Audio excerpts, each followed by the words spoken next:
The first large collective experience that I went through, I was in Virginia on a meditation retreat.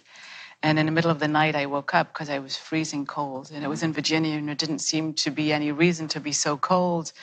And the room was very, very dark. And I just sat there, curious, what is this coldness? And then my vision opened up. Oh, no, first of all, I could hear voices, and I could hear, help me, help me, help me, which was quite alarming. And I could hear, like, the depth of the alarm or the concern or the pain in the voices that I could hear. And then my vision opened up, and I could see hundreds of men walking through the room in front of me. Very transparent, but I could see the clothes that they were wearing and their dark hair very clearly. And I really had no idea what was happening or what this was. And I remember just thinking, what do I do here? What is this? And it's kind of cliche, but I heard this voice say, tell him to go to the light. And then here was on my right side, this extraordinary bright light, this extraordinary. What was so extraordinary about it was I could feel it. This incredible sense of love, like beyond anything I'd ever known at that point in my life. And so I knew I could communicate with whoever these beings were who were moving in front of me. When I thought, go to the light, because there's some kind of telepathic, information being passed between us. And I saw them move then towards the light.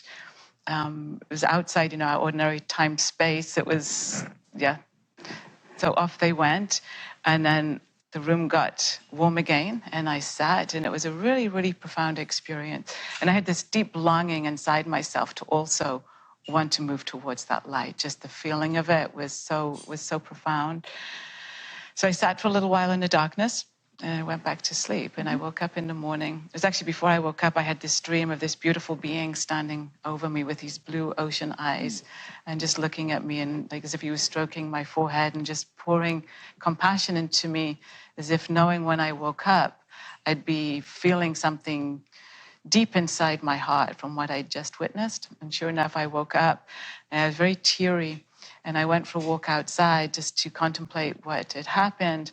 And a lady who was running the retreat was coming back from town, and she gave me a newspaper, and she said, oh, there was a huge earthquake in Turkey last night, and thousands of people died. And I had no doubt that that's what I was experiencing. Yeah.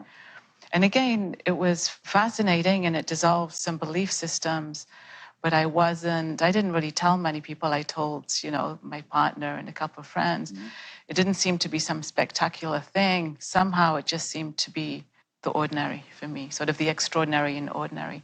Oh, that was fascinating, how beautiful to see and how beautiful to participate in some way. And then I let it go. Nice, interesting.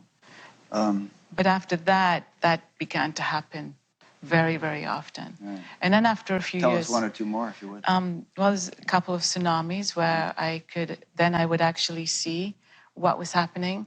I could hear some really harrowing and upsetting sounds.